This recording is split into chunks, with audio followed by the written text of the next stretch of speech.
Welcome to Fashion Designers Get Paid, a podcast for burnt out fashion designers who want to ditch the toxic rat race, say bye-bye to backstabbing bosses, and work with brands who value and respect them. I'm your host, Heidi, and I believe that you can do things differently in your fashion career.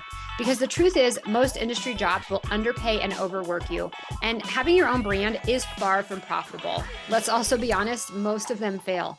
So if you actually want to, be a fashion designer and get paid, the best way to do it is as a freelancer. Now, maybe you've been told that brands don't accept remote freelancers, or that freelancing means being an exploited temp employee working full-time without benefits. Or to work freelance, you have to be a rock star expert with all the skills from design through development. I'm going to show you that it is possible to be a real freelancer in fashion, work remotely with brands you love, and make money, even if you're terrified you don't have all the answers.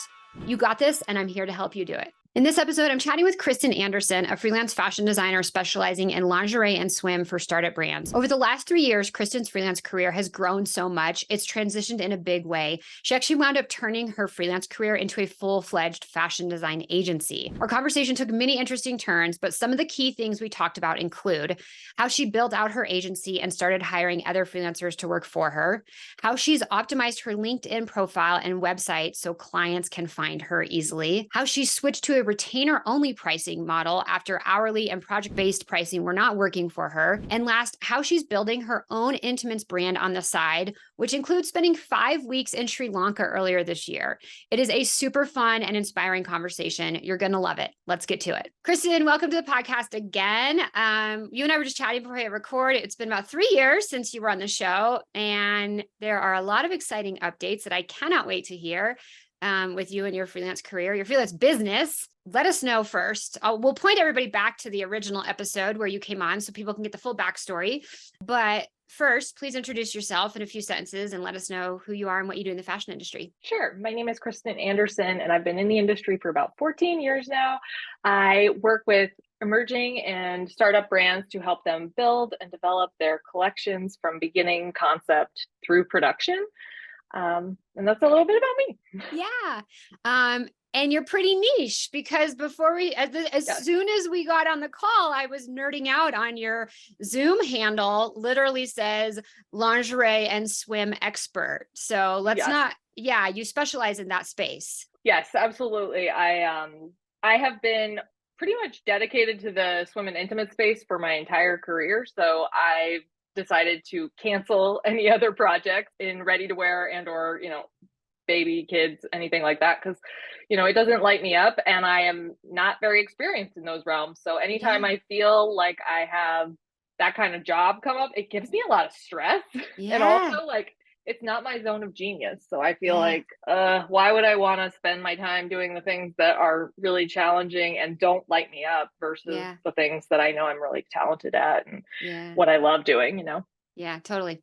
Okay. So, as you and I chatted about in your first interview, which I'm going to double check here, was episode 117. So we'll link to that in the show notes, everybody. But just double checking that now. I had it in my head, of course. Yeah, 117. You had a career in the industry. You worked in-house. You dabbled in freelancing. It was a little bit of a mess. You didn't totally know what you were doing. Then you kind of figured things out. You started gaining a lot of traction. You quit your full-time job. You leaned into freelancing. That was when we chatted 3 years ago. So 3 years ago, you had left your job. You were freelancing exclusively. Now you have a team, you work with other freelancers. Like, get us up to date on sort of what's happened over the past 3 years. And then I'm going to dig into each of those things. I'm going to ask you how you actually got that success. Yeah, absolutely. So last time we met, I was pretty much, I had one intern at the time that we had last spoke. So she actually, her name is Jasmine. She's actually still part of my team. She amazing. She went from being an intern and she was with me for her student co-op at Drexel. And then when she she stayed on as a part-time assistant. And when she graduated, she ended up becoming my first full-time employee. So that was really awesome. Amazing. But so I only had Jasmine that was helping me as an intern when we last spoke. So over that course of time, I had hired a virtual assistant, I think. Actually, no, I had a virtual assistant at the time, but I think I went through some transition periods with different virtual assistants and trying to figure out like, what did I actually need when it comes to like virtual assisting, you know? It's a serious learning curve. Yeah, like you just don't know until you start dabbling into it. So Yeah. I had my virtual assistant and I had Jasmine last time we spoke, but since then we've grown. We have a few more people on our team. I traded off the virtual assistant for somebody with more of a marketing background instead. Okay. I found that like I didn't really need the virtual assistant, as it was mostly doing things around my like personal life schedule that I just didn't have a whole lot of time for, like setting up doctor's appointments and like making things that like I would not make the time for, doing things that I would not make the time for, rather. Yeah. But yeah, at the end of 2020, I feel like it wasn't much different. But by 2021, I had met Monica, who is a technical designer that is also part of my team now. Okay. And Monica and I have been working together since early 2021. How'd you guys meet? And so it was kind of interesting. She replied to a job feeler I kind of had put out on LinkedIn for a Clo 3D designer. And okay. it was interesting because at the time she didn't have any experience in Clo 3D, but she was really like keen on technical design and wanted to learn it. So she kind of just reached out and told me that she was like interested, wanted to learn, wanted to see what I thought about that. And honestly, it was like we kind of just started trying each other out almost immediately. It was like 2 months later maybe, and she was like, okay, I'm thinking about leaving my full-time job. Can I have some like project-based work for you at the moment? And like we could see how that feels. And like we clicked so immediately, so I just kind of gave her the shot. And eventually she actually took some time off and went on like her own little sabbatical journey, because I had done that previously. And when Monica came back at the end of 2021, she had like really figured out all of Clo and how to use it. And so she was like, she left and came back as like a transformed designer. So it was really cool. That's cool. Okay. So 2020, and I love that this is like all happening like peak pandemic. Okay. So you get Monica and keep going. So I mean, Monica came on in like March of 2021.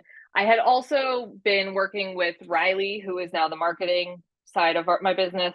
She had reached out in like October or November of 2020. She also like, people just reach out to me and they like, if I vibe with them, I try to meet them. You know, if I feel like synergy, then I'll tell them like, hey, you know, I don't have anything for you right now, but like stay close by, like remind me, don't forget that tell me you exist every now and then so that I can come back to you. And if I can give you a project, and if I can throw you a project right away, I mean, I will, but like, if I can't, just don't let me forget you.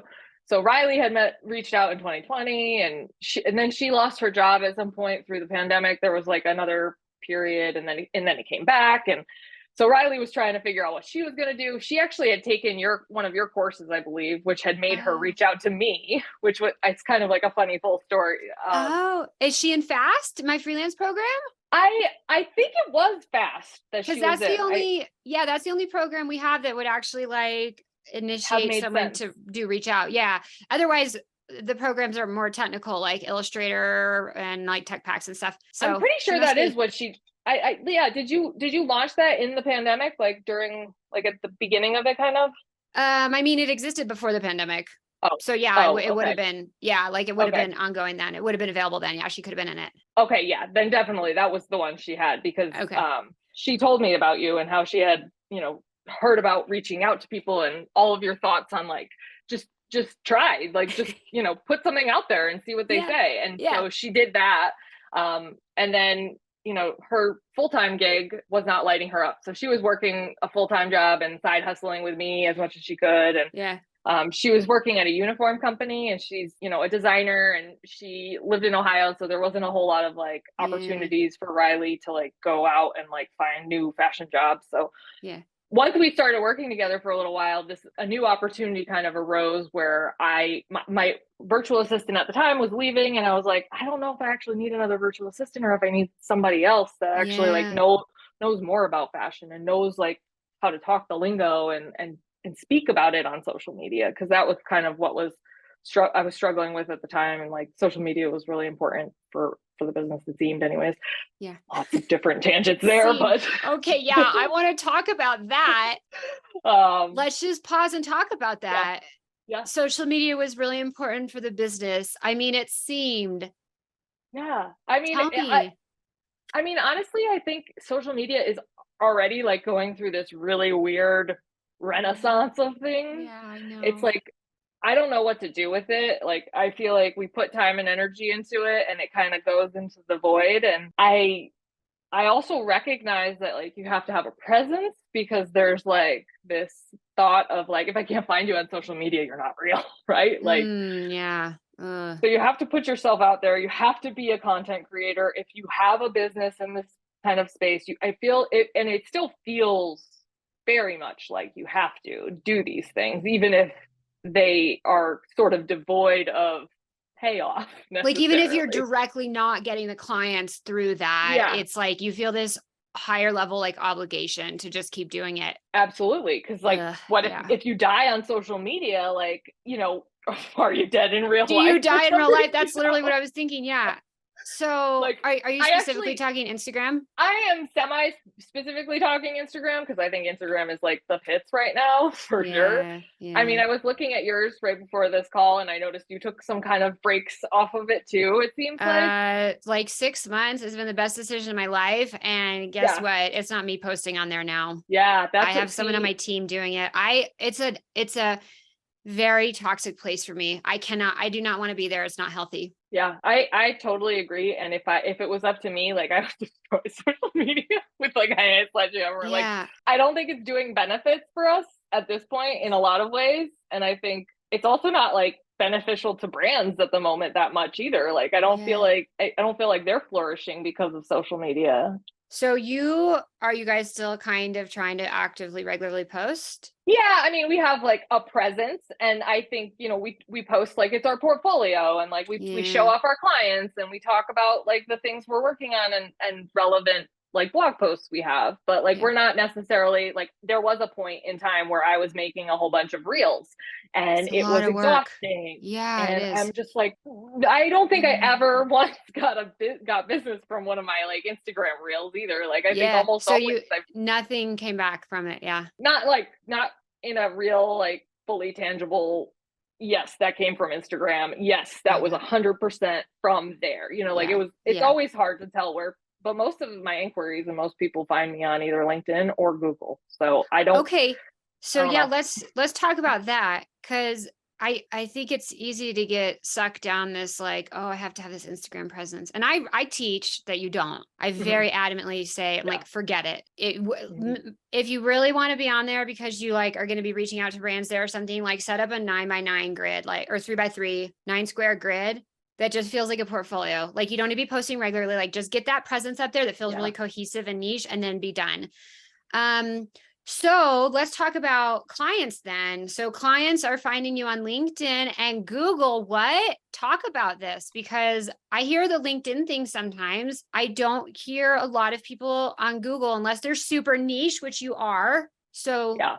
I mean, I think fill that it. definitely helps. I think being hyper niche is somewhat helpful. I think it's also tricky. I mean, Google in general is it's hard when you have a service-based business and it's also like tangentially connected to the e-commerce space, because when it is like, it actually becomes hard to find people like us, because when you search for like a lingerie designer, you find designer lingerie, not a lingerie designer. Oh, right. Okay. I guess unless they're putting the qualifier like freelancer in there. Yes, they would have, like, you have to have either that word or something else. I did have the word freelance in my webpage for a long time, but I also took it off more recently because it didn't feel connected quite to my what I am now, because I'm Your not business necessarily, more. yeah, Yeah. I'm, Like an agency. Yeah. yeah, Or I don't know how you but call yourself, but yeah, I call it an agency at this point. But it's just so weird, because it's like people do find me on Google. I think part of why they are able to find me on Google is because I've been building a lot of educational content and blog mm, posts over the years. So I think, mhm. if you look for like how to find out what are lab dips, like that is something that like almost nobody ever covered on the internet. And Oh, that's something that people find on my website, and they go to it, and there's there's just weird little things kind of like those that are just like, Yeah. this is so freaking random and nobody ever talks about it, you know? Yeah, totally. So that's so interesting. Okay, so you've built out your blog, which sounds like is mostly an educational platform. You work with smaller startup brands. So you're specifically thinking like, what types of things might they be Googling? And then you create that resource and then they Google it, you come up because, like you said, a lot of these topics are stuff that a lot of people aren't really blogging. There's not a ton of content out there. It's not super saturated. It's not like how to lose weight or right, like how to get a Yeah. six pack, right? That's super saturated. But in our niche, I think there's a lot of interesting opportunity. So, okay, you've got these blog posts and people are finding you that way. And then they've got like some type of like contact form or something. And is that the Um, funnel? that's part of it. Yes. We have like a contact form for clients. We have a contact like form for newsletter, people who just want to sign up and subscribe for our newsletter. Sure. We also have a couple of different courses available on our website, lead generation things as well, Yeah. to help people, find us and get us. Yeah. We have a checklist for, fashion founders who are just starting off, like Oh, cool. the Okay. fundamentals that you kind of need to have for building a Yeah. brand. Yeah.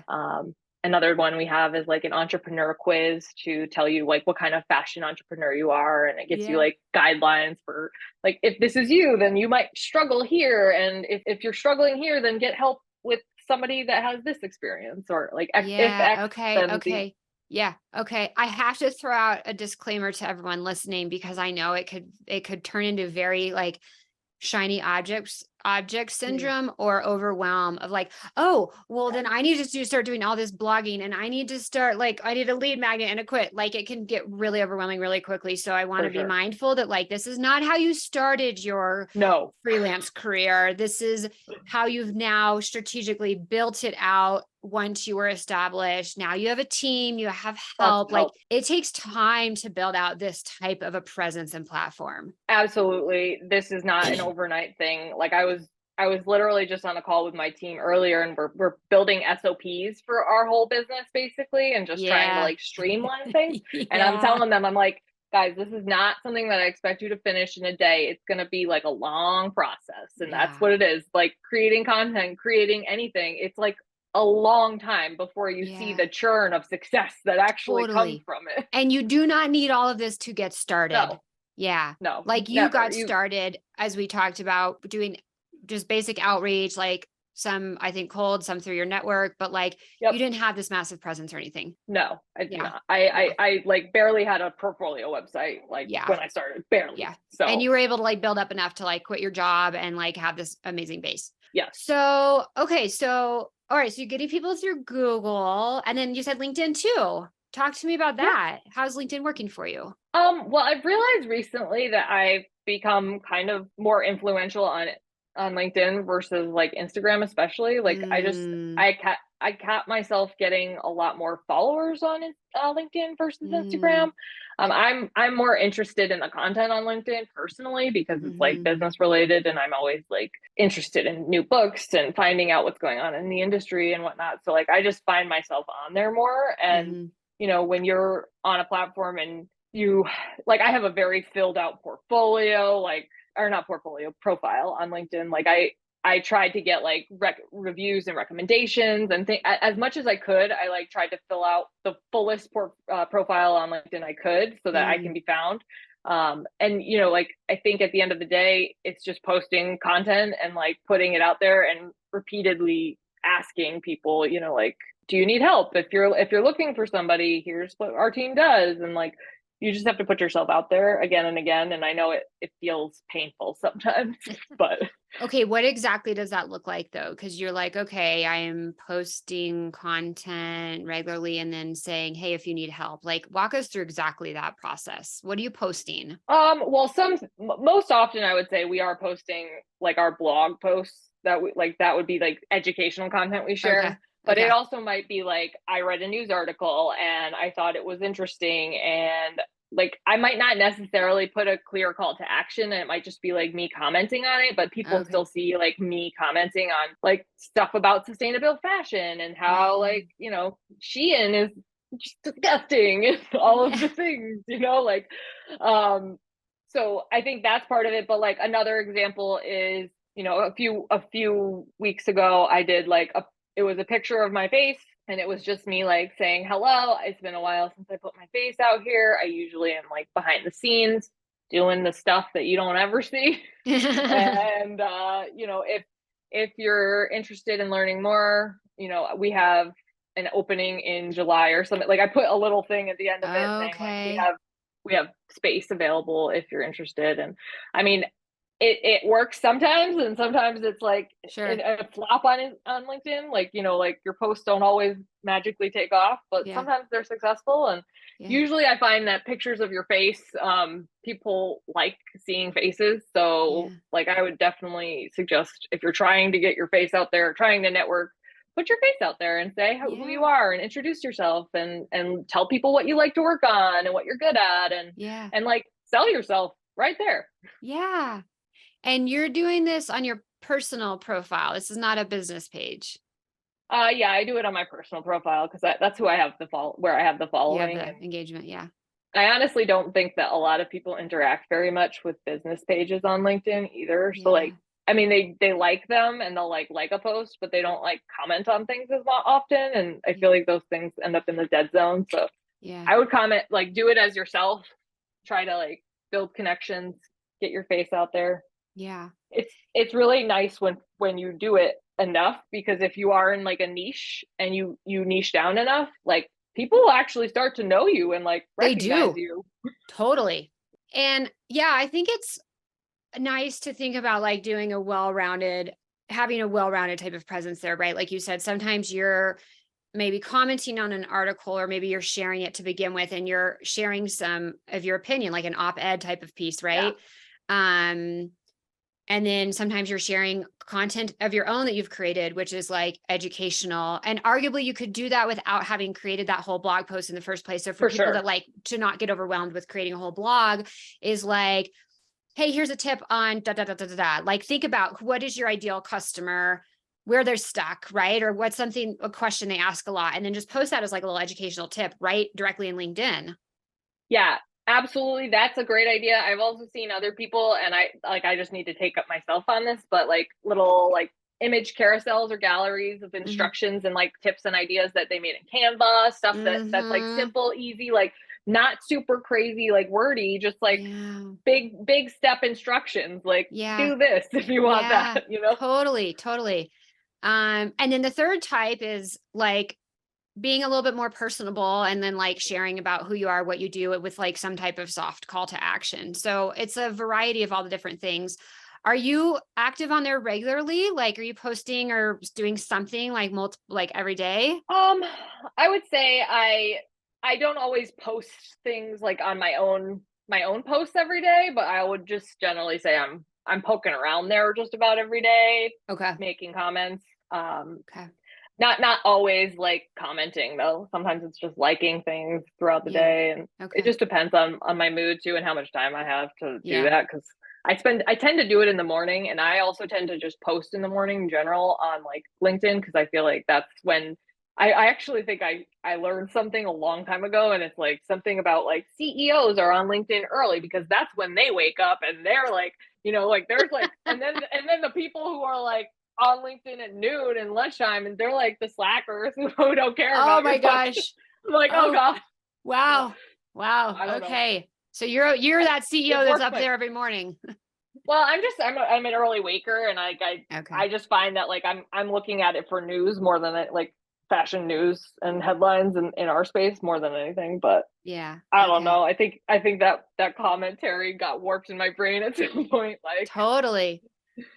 Okay, cool. So then you're getting clients through that various engagement on LinkedIn as well as Google. Are you doing any more outreach, or is everything pretty much inbound these days? a lot of it is inbound these days, although I would have to say that I probably should be doing more outbound, because I feel like I have totally slacked on that, and Yeah. we're kind of in a little bit of a lull where we're not super duper busy, but I Yeah. also kind of designed that by nature because I've been crazy stressed lately. Yeah. Because on top of this, I also have another business of my own brand that I've been working on for 2.5 years. Um, Oh. and it's crazy and it's been so hard. So Yeah. Is it yeah. lingerie or swim? Yes, it's lingerie. Or well, not lingerie necessarily, but like bras and underwear. So Okay, it's not gotcha. so much Undergarments. dressy. Yeah. Okay. And so what are you doing with that? Well, it's become this crazy beast, but I have been trying to make a more comfortable underwire alternative along with Ah, me and my team, not just me, but yeah. I have a co-founder, and we've been working on this for quite some time. We've been using 3D printing to re-engineer what an underwire bra essentially could be, and Okay. and give you the shape of an underwire without the feeling of an underwire, because Ah, underwires are like, I mean, I don't wear dimensionally, them. I like they're refuse. garbage. Uh-huh. They're, Uh-huh. they're garbage. Uh-huh. And also, at the same time, there's a large degree of women who can't not wear Yeah, underwears because I know. they need it, Yeah, and totally. they just like they want the look that an underwire gives them, Sure. because it's different, like Yeah. a Get a squishy little bralett's lift. gonna, yeah, shape and round. Barbie boobs is what we like to call them. Barbie Barbie boobs. boobs. Yeah. Okay. I'm like, I Everybody, don't it care feels how they like that. look. I just need to be No, comfortable. no, But I feel, anyways, okay, TMI. I feel you. I mean, there's some women are less care, and or like, Yeah, but I get what I you're mean, we saying. all have Yeah. different feelings Yeah. about our Yeah. bodies and shapes and Yeah. whatnot. So, okay, cool. So where are you guys at with that? So we actually, it's funny because Bridget and I, my co-founder, we went to Sri Lanka in March for 5 weeks. Whoa. It was crazy pants. We worked directly with a manufacturer there. We basically found out that the manufacturer that we were working with was not going to work, Okay. which was very disappointing. Yeah. We also didn't get quite as far as we had expected, which was also like not the best, but we have recently engaged with somebody locally that is helping us, and so we're trying to wrap up what we have in our like roster right now in the next 6 weeks. By the end of August, I am hoping that we have something that we can take as a file and give it to an injection molder so that we can actually make a physical mold of the thing we've been 3D printing for 2 years, because basically like Okay. we've never seen it in the real material. We've only seen it in 3D printed materials, and Wow. we need to get to this next step so that we can get Yeah. there. Oh my gosh. Wow, 5 weeks in Sri Lanka. That's amazing. Were you doing other stuff for other clients there, or was that exclusively for your brand? I was pretty much exclusively there for the brand, iteration, our brand. But at the same time, I mean, I met with other factories, and like Okay. I Okay. didn't make a waste of the trip, but I No, had no, never no. been It's there, never a so waste. Yeah. yeah, Okay. but it was Wow. crazy. That is wild. So I mean, I'm sure the date is fluctuating, but like when do you hope to try to like launch Are you gonna do like a Kickstarter? Like how are you gonna launch this? Originally, a long time ago, we thought about doing a Kickstarter, but we learned that Kickstarter is actually really fundamentally difficult these days, just Yep. because you need to have like $2 million basically in the bank Yeah. for your advertising of a Kickstarter to be It's monumentally successful. It does. It takes a really big backing to actually have it be successful on paper. And you're like, oh, but I spent all this money. Yeah. Yeah, it's very challenging, but Yeah. no, as of right now, I believe that we are probably on the path for, if our summer plans work out, we should be able to jump into wear tests before the end of the year with Okay. our community of users. We have Okay. around 1,200 users right now in the community that we created Oh, to help us build this cool. product. That's amazing to do bring them behind the scenes with you and like actually develop Yep. it like collectively to get like real Yeah. input from a bunch of different people. Yes. Wow, Co-creation. cool. How did Yeah. you get 1,200 people? I mean, it's been working on the community since last summer, I would say. We launched it about a year ago, maybe 11 months ago. Okay. Um, so I mean, a lot of it's just been grit and like Okay. heads down. My co-founder has done a lot of outreach and trying to get people interested in this, from other communities and different groups and whatnot. Yeah. Yeah. We were also part of Everlane's Next Collective last year, so that Oh, helped. That was cool. like part Okay. of, something that helped get us some traction last year, I would say. Yeah. And that helped get us a few people in our community too. Yeah. But yeah, I mean, a lot of it's like, it's hard work. It's like, it's a Totally. grind. It's Yeah. all, yeah. I mean, and look at you, you're running an agency and doing this like really big undertaking. You're not like, oh, let me not just, but like go cut and sew another bra. It's Yeah. like a really massive technological undertaking, but that's really exciting. It is. It's massive. It's exciting. It's also like so crazy, and I think that's part of why I've been like I need to take some chill time, a Need to breathe. break, and like Yeah. Yeah. not like feel so I don't know. There's like I think the interesting thing about it, having felt it as myself as a founder and also having seen it from other founders, is that there is this like pressure and this desire to go as fast as you can no Mm, matter what. And mhm, like, why can't I just keep going fast? You want to control the situation so much, and mhm, you want to be the one who says like, this is when it's going to happen, and this is when it's going mhm, to be done. And honestly, the reality of things is when there's projects like this, and you're trying to do something really different, and not just like the standard, fabric cut make into something. It is just you never know in the end is like like I keep telling I use the analogy of climbing a mountain all the time, and I'm like I mhm. feel like I'm at the top, I'm near the top of the mountain. I'm like it's starting to get like cloudy, and Fall I'm like summit, not sure. Yeah, fall summit again. nope, it's not the one. But I feel like when I do get to the top eventually, it will be okay, and the sky will clear, and I'll know my way down. But Yeah. it is just I you know there's no other explanation other than like you have this idea that you want to bring into the world, and like that you are the person that is meant to do it, and like the fact that you like have it just sitting on the back of your brain, just like get it out there, do it, do Yeah, it, yeah, do it, yeah. do it, like Yeah, it's just yeah. mind boggling. Okay, so I have two questions leading off of that. And I know this conversation is taking a whole different turn, which I love. That's I don't like to really prepare It's stuff in fun. advance. And I know you had sent me a few talking points in advance, but Yeah. how are you funding all this? I gotta ask. self Self. self Okay. yeah. So it's I don't want to plant any seeds, but one of the benefits of freelancing or running your own business agency, however you want, however you have it structured, is you have this foundation where you're able to still like make money, right? But then you have the freedom and flexibility to then also do this project on the side. Like, could you do this if you were working full time in house? I mean, how would you go to Sri Lanka for 5 weeks? I don't think I would. Yeah. I don't think I would be able to do what I had done if Okay. I had been working full time. Yeah. I'm a big proponent of freelancing. And so what I'm trying to say here is like, and I think for some people like who want to do their own brand, freelancing is a great companion to that, right? Because you have that income, but you also have all the flexibility to do what you want. Oh, absolutely. Like I definitely hear you on that, and I think that is exactly how I went into this with that mindset, because Okay. when I started my very first business slash brand, I did everything by myself. It sucked. It was hard. I tried so much, and like I failed miserably, and then I realized that I do really good design stuff. Why don't I just do that for people who need it? Yeah. And it was like so clear that that's what I should be doing.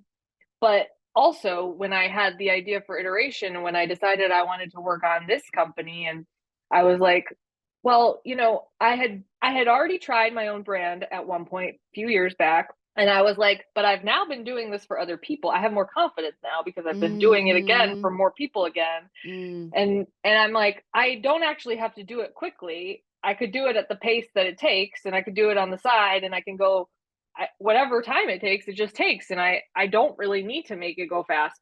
That was my original like inclination when I had started it. So mm-hmm, like take it for what it is. I also now have a co-founder. I didn't have a co-founder when I started it, and when I had told mm, myself I could go slow, and mm-hmm. when you have another person that's also depending on you, things change. But Sure. I mean, at the end of the day, it creates an amazing basis for you to do your freelance and also build your brand, because you've Mm, got some sort of income coming in that helps mm-hmm, you stabilize. I mean, and you also have the idea that like I can still work on something that lights me up and is totally fully mine at the end of the mm-hmm, day, because mm-hmm.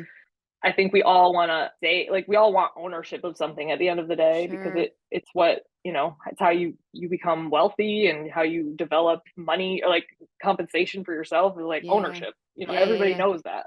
So Yeah. like if you can own that and make something that you can own that's magical, and even if it takes 10 years, Yeah. like at least it's yours and you've done it. And like Yeah. that's kind of how I have always been thinking about both of my businesses in the sense just like it's never going to be somebody else's. So Yeah. it's going to be mine, and I'm going to sit through the consequences of it and Yeah. do any of the challenges, and also enjoy the benefits and the rewards when I Totally.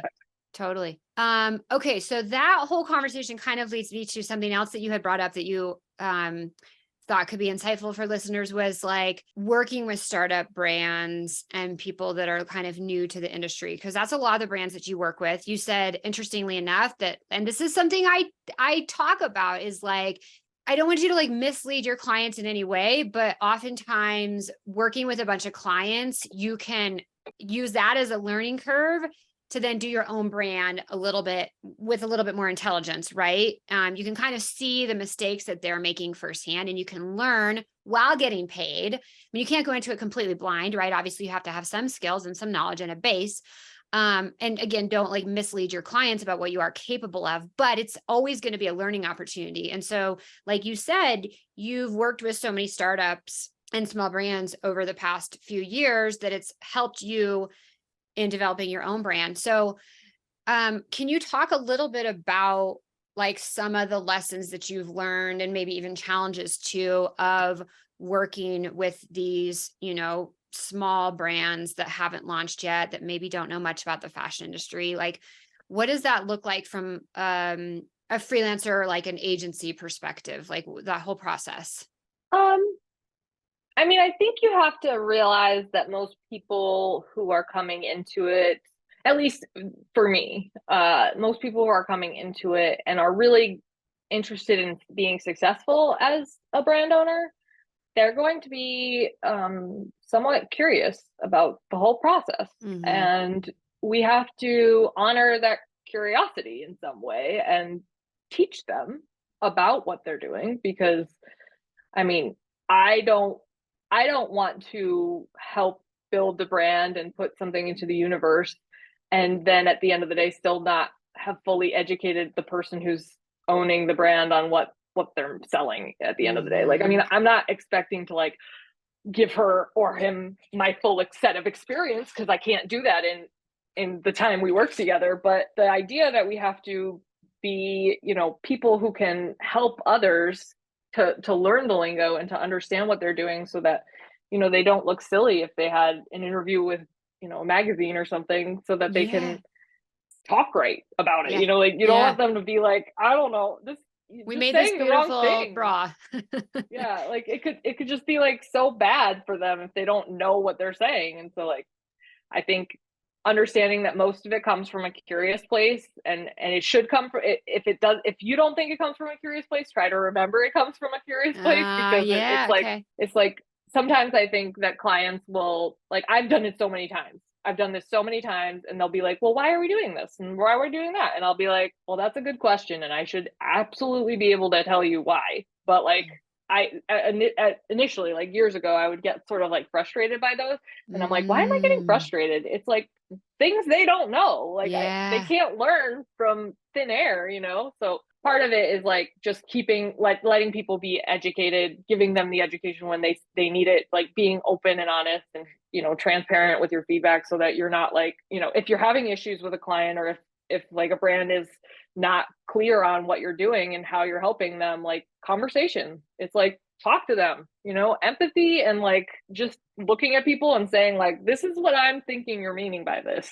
Is this what Yeah. you mean? Like that can Yeah. go a long way. Just communication. Yeah. How do you manage, like, because I know this is where people, people get stuck here, is like, when you're working with these smaller independent brands, and like they do have a lot of questions, right? And it's coming from a place of curiosity. And again, like they just don't have the knowledge, but building time into the project to make sure that like you're getting compensated for, because let's say, and I don't know if you're doing any projects that are like quite this small, but like let's say someone hires you to do like one tech pack, right?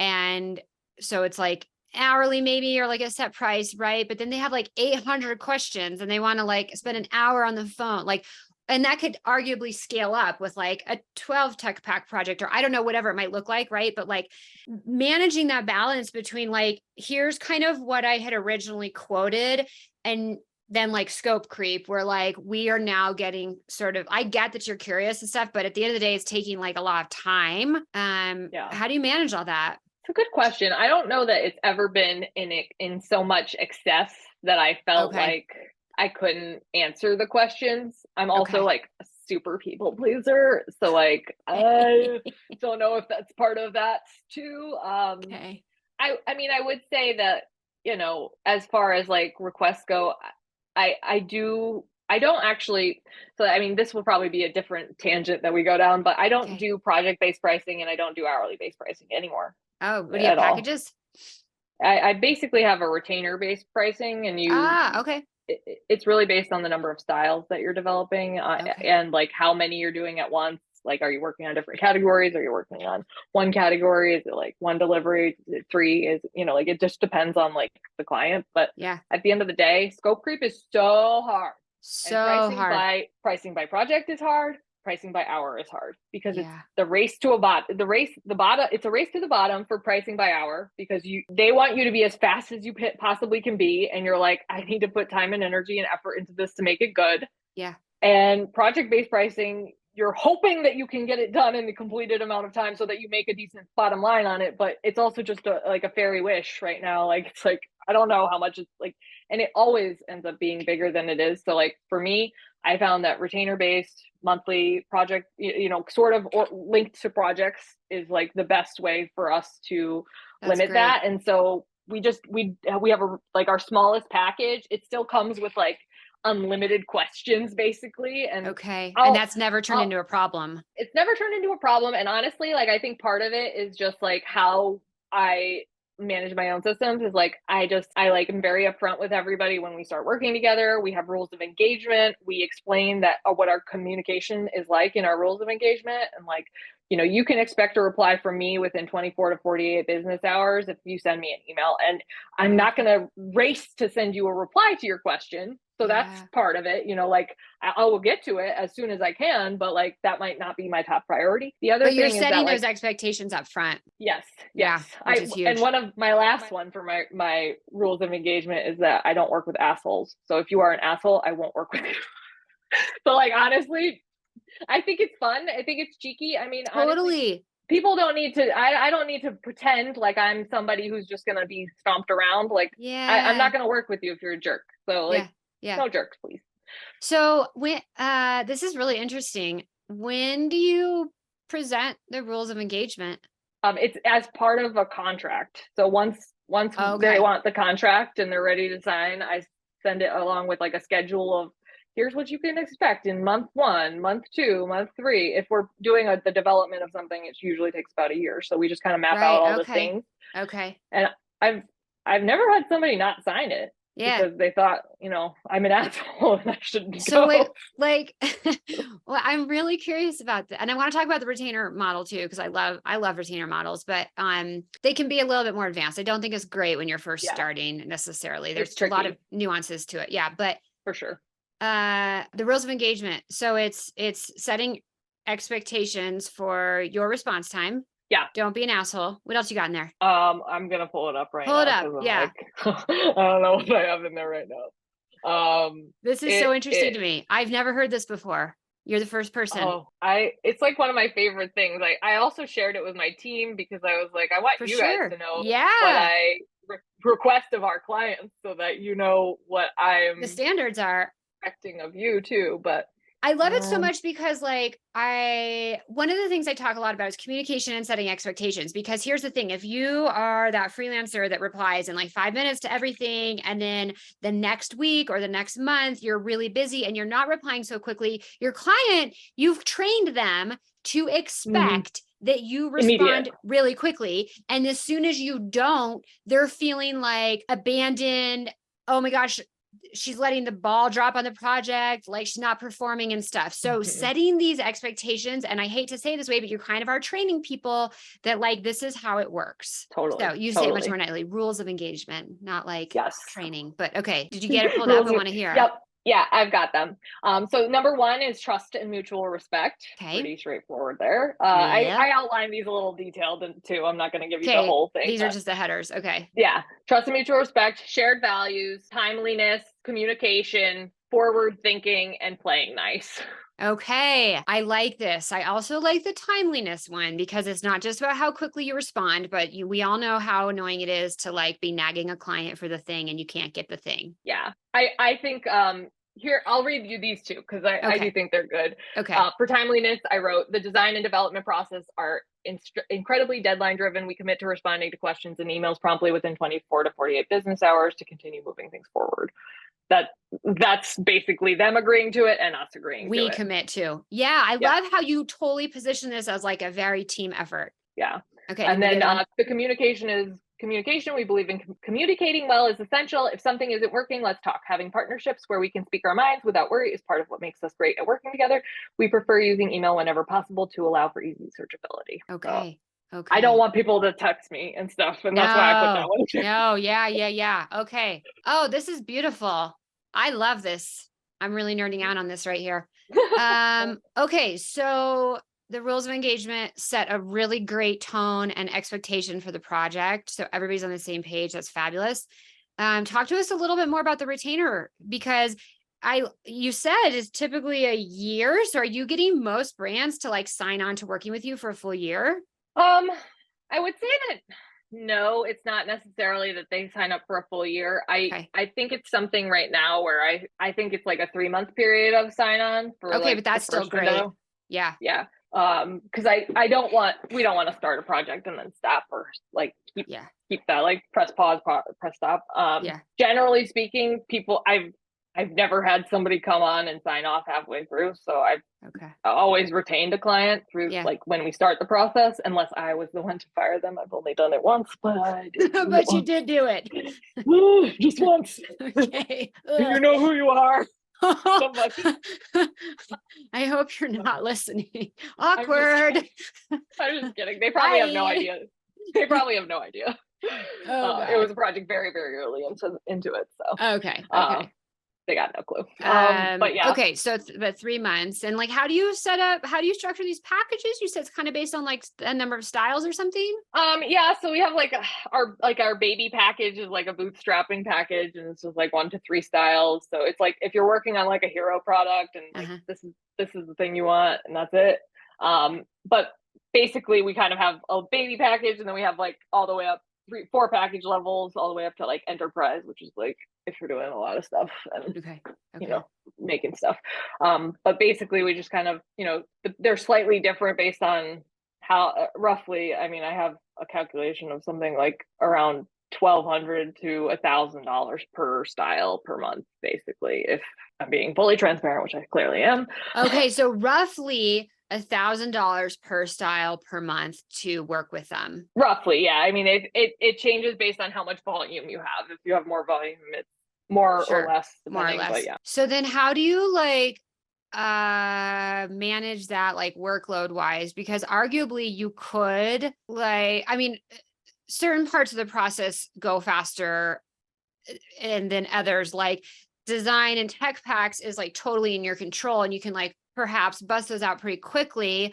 Then you like send it off to the factory and you're just sitting there waiting for like samples to come back. Right. And then you send the proto and the comments back and then you're waiting and there's a lot more downtime. But like, how do you really think about how to manage that from like a workload perspective from your team? Like how much time are we actually putting into this for that? Let's just say $1,000 per style per month. It's probably not a good answer because I don't really have a great way to fully manage it other than I've been doing it for a while. And I kind of know what it's like to have the like push and pull of like, okay, we've sent out samples. Okay. Now we're waiting for them. Okay. Now we're, you know, like, and like my team is constantly developing their skill set as well. So like I would say that like in the times that we're like low or down or like we're not as busy, like they're working on teaching themselves Glow and becoming more useful and like working on like making, you know, block patterns. And like we try to use the like space in between to make it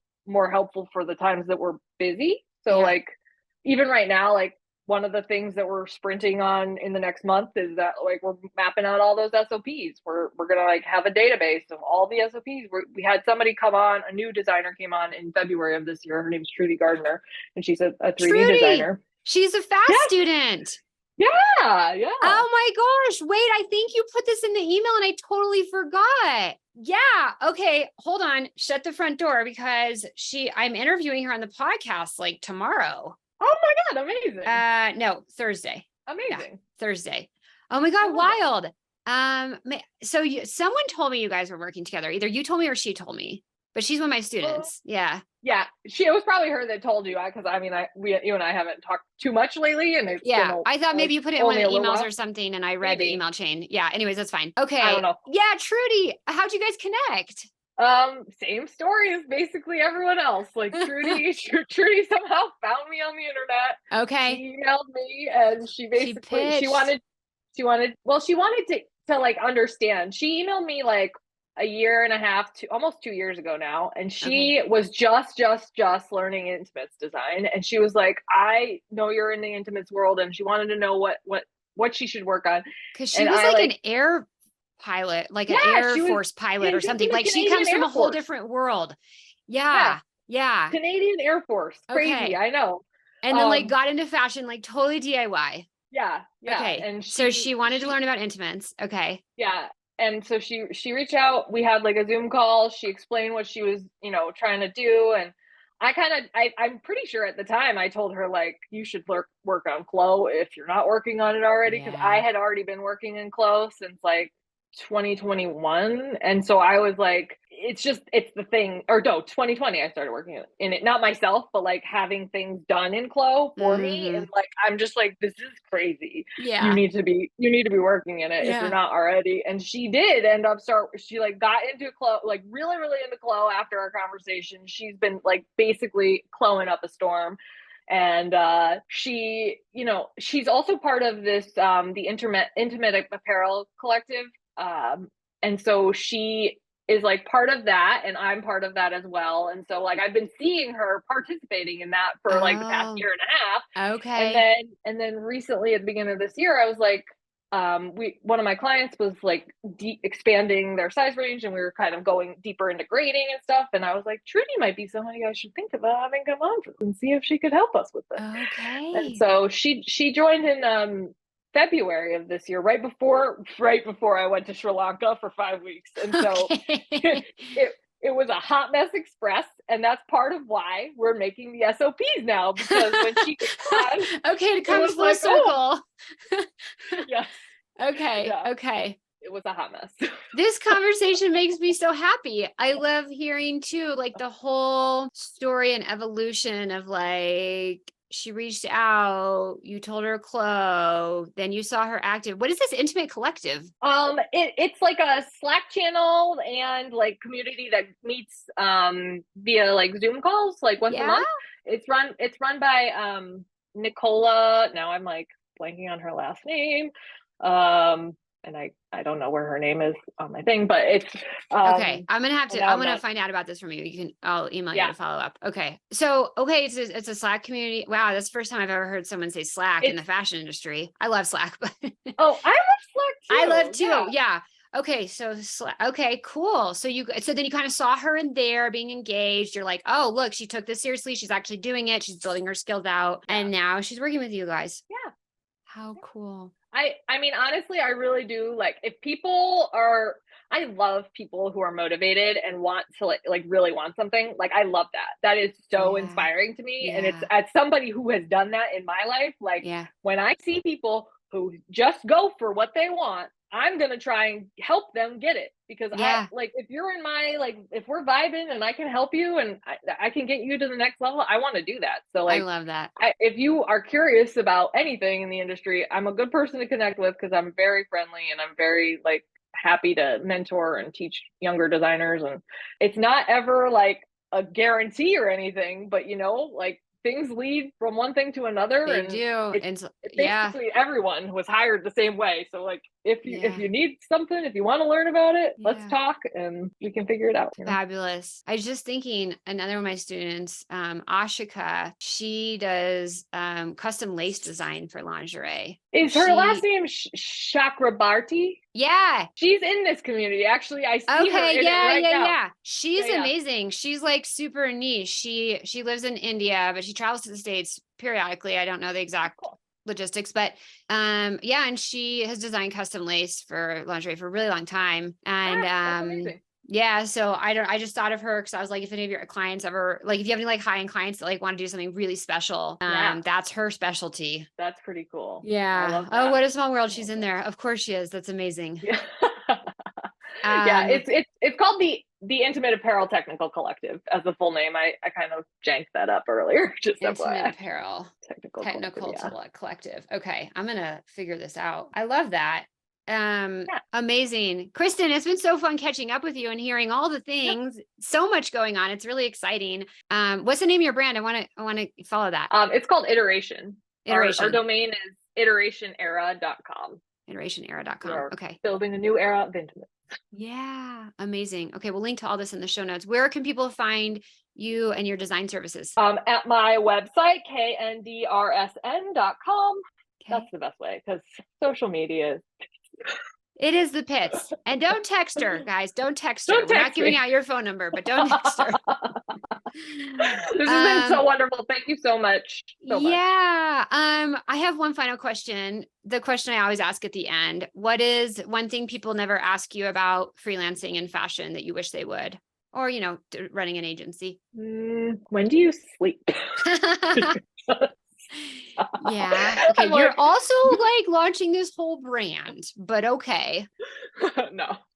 I mean, I wish people would ask me probably like, what makes you motivated to keep going and doing this? Because I think the answer is why I keep doing it. And that's because I love making women and everyone feel good in their skin. Everyone deserves to feel beautiful.